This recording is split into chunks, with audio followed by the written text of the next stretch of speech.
How's it going, all you cool cats and commanders? I'm Feca, and this is going to be Feca's first Outpost guide. Now, I've gotten a lot of questions about exactly what to do and where to go. I think I covered what to do more in my last video where I talked about Alliance roles. Where to go is one that I keep on getting, and it really is, for me at least, really reliant on outposts. So I'm going to talk about appropriate outpost placement and places to go. Now, when you're looking to place your second station, you're normally probably going to be here in the green zone. It's very, very recommended to move out, get to some better resource areas. And specifically, I guess the very first thing you'd want to do is not go to somewhere, if you're not in a major alliance, make sure you're not stepping on major alliance toes. Where they might be going to pretty commonly would be around the Dyson sphere. I would stay around from here, away from here if you're a solo player. And if you are a solo player, try to find an alliance and then maybe try to group up and maybe head out to the side and maybe negotiate with your alliance. Now, without out of the way of staying out of the way of trouble, say it's your world, you're on a test server like me, and you could just go anywhere you wanted. How we would do it is just by looking at outposts. So we'll go to the building list here, and we'll go to outposts like we did kind of my Feca's First Start video if you watched that one.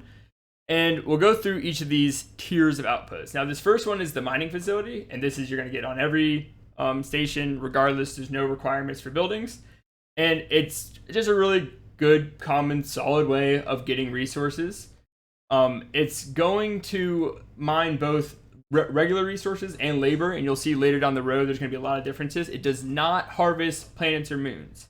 You get this for free, so you're going to be placing it everywhere. Whenever you place a station, you're going to want to make sure there's at least some kind of a cluster somewhere around, and I'll just probably go down kind of randomly if you hit resource view. You're kind of looking for probably about a 6, 8 right here. We kind of see, and I count nodes with points, and you'll see this. Every 24 units is a point to me. So this is 48, so it's going to be 2 points. If I were to place a mining facility right here, I would get 2, 4, 6, 8 points because it's one range at base. And that's how I'm going to be constantly referring to things throughout this video. So when you hear points, that's kind of what we're going for. But even just scrolling in, you'll normally get something that's around like that 8 range. That's a pretty solid mining facility. Maybe if 6, if you really have a really good spot that does something else. And then we'll talk specifically more about the things we can do with that. But you normally wouldn't plan a station around, your mining facility. The other one that would be, potentially something you need to plan, at least be aware of, is if you're using the trading port. This is not going to harvest labor, but it's going to harvest resources, and you actually can use those resources to stream to other stations, just as their actual output instead of the current stations. So this ends up being pretty useful. If you are MPL, this does get a second range. It does reduce the total output. It almost always makes up for it with the second range. So if you're MPL, think about kind of doing placing that somewhere where you're going to be able to use it. Here, these are all kind of just utility buildings that aren't really affected too much by the landscape. And then we get to tier 4, where all 3 of these are heavily impacted by where you are, where you're landing. So I'll kind of start with the easiest one to find would be, in my opinion, kind of a mining colony one, since it only harvests from planets and moons. So you're taking a lot of things. Nodes are kind of annoying to count. They're pretty hard to tell the difference between. If you kind of scroll in here, it's hard to tell, that this is 1, maybe this is 2, this kind of next to it, so it's kind of easy to tell, but then you're looking around, is that a 3? So there's 1, 2, and 3 point nodes. With a mining facility, you just have to look at the actual planets and moons. Ideally, what we want to do is kind of look for like a 15 point, as I would say. That's one's going to be okay, right? It's not going to be anything crazy, but it's at least something to get you going early that the NPCs aren't on top of. Now, this is the spot I used in my previous guide, so I just figured since you guys are familiar with it, let's go over one more time exactly how these points work out. Now, you would place the mining facility. It has a range of 1. However, it can be increased twice by an apex mining laser. So, and we'll look at the cards here as well. Make sure you're on show all cards. And in general, if you're not sure what has an ability for what, you can just type the name up here in the search bar. You don't have to mess with all this stuff. This is for more specific searching later on. But you can just look up mining colony, and you'll see the 2 cards that relate to that, and you'll see what spots it can go into. This is the first and second slot. Mining colony is pretty easy as well because both of them are just +1 radius of influence. That means and you'll place 2 of them. You can place 2 apex mining lasers as well. So they're not unique. So you're almost always going to have a 3 range mining facility. So yeah, there's not a lot of thought into it. You're looking at a 3 range. You're looking for hopefully around 15 points. Obviously, it's only up from there. You can get as many as you want, but this is kind of a good spot. And normally when I'm looking for stations, I would go to Hex, and I would go to map pin. I just might say like potential mining colony question mark. Probably can't even use that. So we'll place the pin, and I'll kind of think about that later on. I might turn on pins. Yeah, there we go. So if we reach out 3 in each, 3 in each direction, sorry. We'll count here that there's 3 metal, 1 gas, 1 crystal point. So that's 5 points total. It doesn't count labor for the mining colony. And then we'll see this exact same planet. So this is another 5.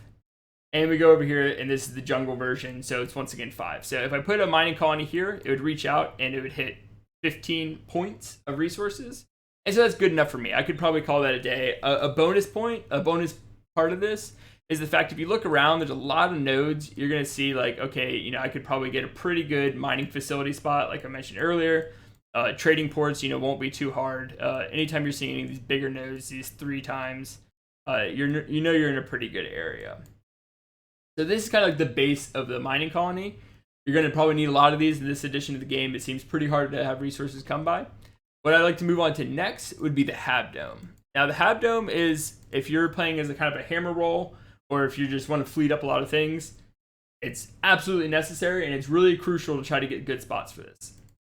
Now, the Hab Dome as well, this actually only harvests labor. It's not going to hit any other resource nodes, but it's going to do it also for the nodes. So before, the mining colony only hit planets and moons. This will hit planets, moons, and nodes, but only the labor spots. And it also has a base radius of influence of 2 hexes.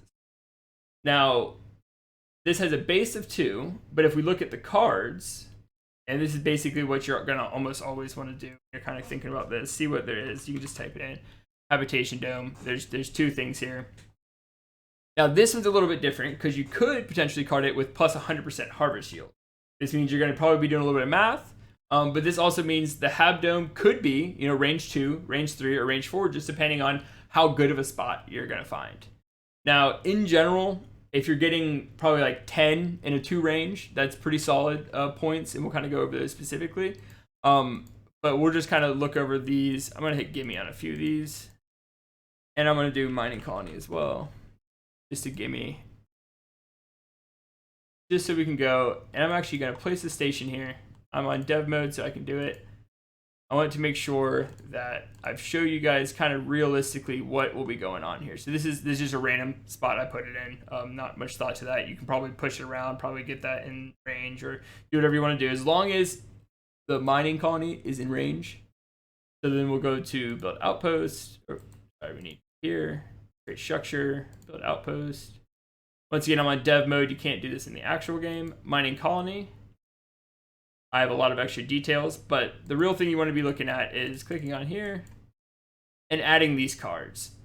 And I just got a lot of comments last time. They wanted to see more about the actual cards. There's a few things you can put in here. Nothing really related to the mining laser. I'll normally put in, I think right now I have in like a plus 75% to mining facilities because I got a pretty decent mining facility, I think, over here. But then if you actually hover over it, at least it should, in the normal game, as you hover over it, it would show it goes to over 3. We're on test server, so I guess it's not functioning correctly right now, but it would normally hover over these and show you, hey, I got those. Now we'll go on search for a Hab Dome. Just backtracked a little bit there because I want to do this also for the Hab Dome spot. Now, we'll see if it actually does show us that. Nope. So we'll go ahead, and you're really just looking, in my opinion, maybe for some large ice nodes. This could be a pretty decent spot. Looking around, this is kind of a painstaking thing. There's not really an easy way of doing it. I would rather do it, like for ice nodes specifically, my little pro tip would be doing it in standard mode, just because you can see the blue pop out a little bit better. And there's something I wanted to note that I think a lot of players aren't fully realizing, is the fact you can really invade on these level 2 NPCs. They normally have incredibly good spots. So this one will probably work fine for our demo. I see there's some blue nodes around here.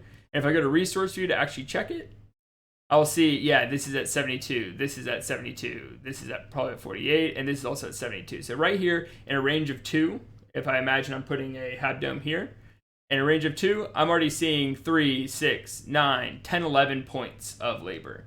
As I said before, that's a pretty solid one. A 10-point Hab Dome with 2 range is going to give you about 2,000 labor, a little bit more than that. So obviously I'm getting 1 more point, so it's going to be a little bit more labor than that. So I'd be probably pretty happy about this. If you go in, just to show you guys how easy it is to push this, if you hover over it, you can kind of see it says owner, Legion, Vanguard, Station, NPC, and there's a little number 2 there. That's actually the claim they have. So if we were to place a station here, create structure, player station, level 4, we're naturally already pushing these borders, right? And you kind of showed me, you kind of saw me kind of focus on this hex before. This is how I'd get everything in 2 range. I put it over here, I'd have to do an extra card. So something else I would normally probably do, I would go here and I'd build a governess mansion. That's probably one of the easier ways of doing it. If you're doing a Hab Dome, you already have to have 7 domain buildings anyways. So this is normally pretty worth it. I think you only need like 6 or so levels. And we'll go look here. So this is with the extra claim. We just got a few levels of Governor Mansion. There's a million and one other ways. If you're Frontier Legion, you're going to get the extra claim, etc. And we really easily, almost with no effort, overclaimed this level 2 NPC. I would like to see a lot more newer players kind of be a little more comfortable with that, so I really want to show this here. And if we were to plop a Hab Dome here, which I think is a pretty decent spot, it's okay, right? Once we clear actual ice belts, as you'll see, you'll kind of see these green zones. These are ice belts, and if you scroll in on them, there's a ton of ice, but it's level 4 NPCs, and you'll look, and it's like 10 claim on the outside. These are much harder to break into. Obviously, late game, you can be doing that kind of stuff, but we're just talking about the early game for now. Go to station, build, create structure, create outpost, and we'll throw up a Hab Dome. Now with this Hab Dome, this one is actually correctly showing that it's covering up the planets. It also covers nodes. What we want to do at this point is do a double Hab Dome 100%. Now, by doing this, I could go get another card. Of course, I could add a range, but we could add 2 here. That's how we're going to get the maximum. And the formula, basically, you're getting an extra... If you add these 2 here, the efficiency of this can get up to 800% or 850%. Every time you add a +1 range card, it obviously then go down to 750%, and then down to 650% if you're adding 2 range to make this 4 if you want to grab these nodes. And in general, I did a few quick maths. The 10-point Hab Dome, this is 11-point. 10-point, like I said, about be 2K. If you're getting 2 more nodes, so if you could reach out, if I were to put +1 range on this thing, I might get another node somewhere. I do get 2 more points. Awesome. And that would also be about 2,100. So as long as you're getting 2 points, it could be worth it to do the +1 range. In my opinion, going from epic to gold, maybe for a few hundred, it just depends on how you're working credits wise. It'd be an okay one to do. And then if you do 2 more again by doing a range, if I could get 2 more nodes, which I think I might reach there, it would once again make it worth it. So in my quick maths, I was just looking to make sure, as long as you're going up by 2 with your +1 range, you're normally getting your labor back. I would look for probably 3 more. You're probably going to want to hope for 3 more, maybe 4 more, if you can, for the plus these, to make the gold card worth it credit-wise, because it's much more expensive. So this is kind of the base idea of what a Hab Dome would be like.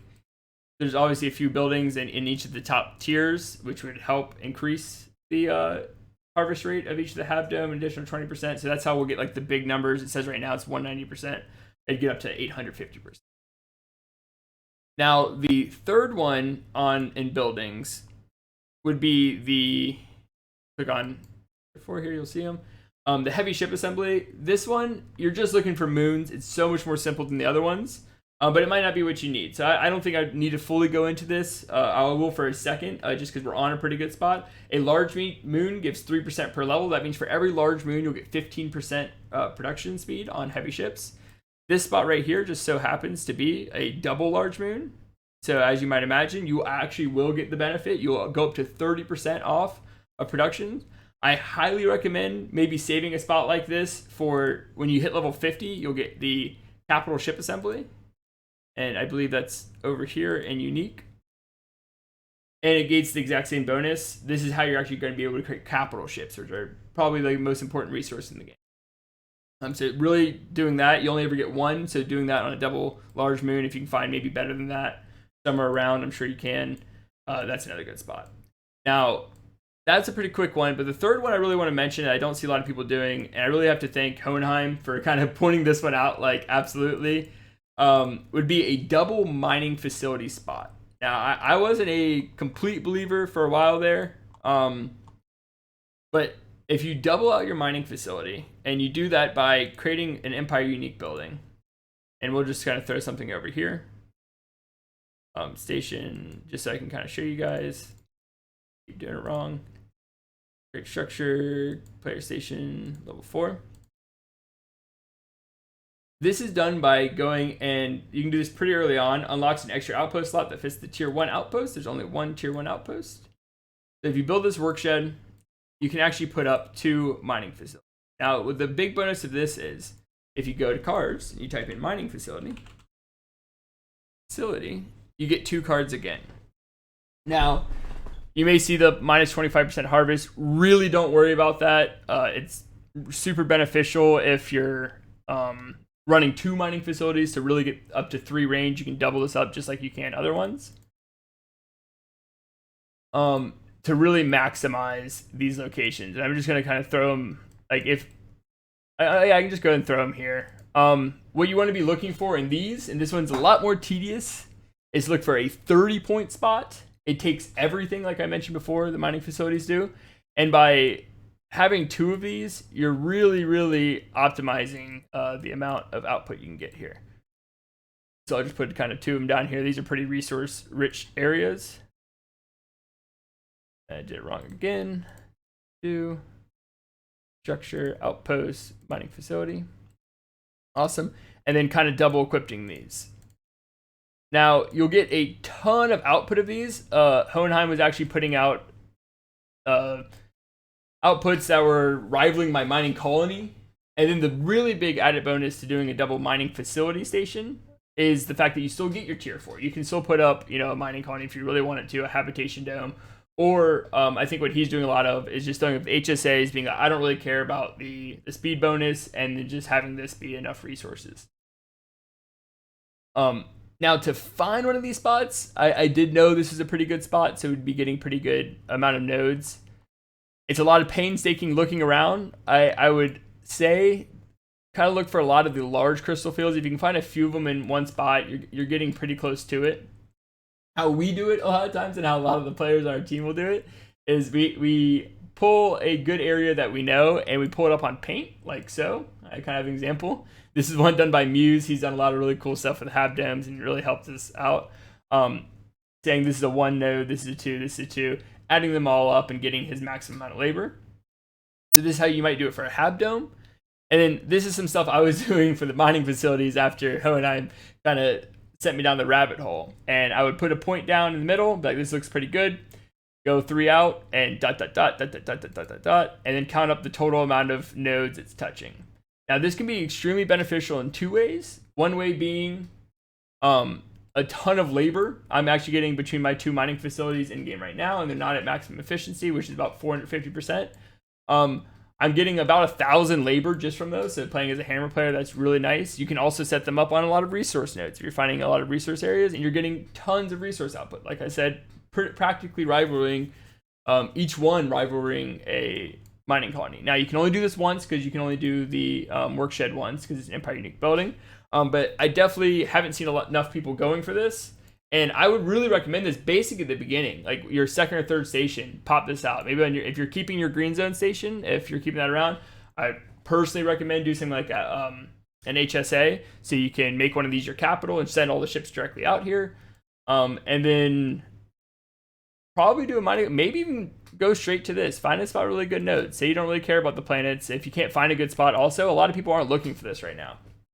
So this is another good location.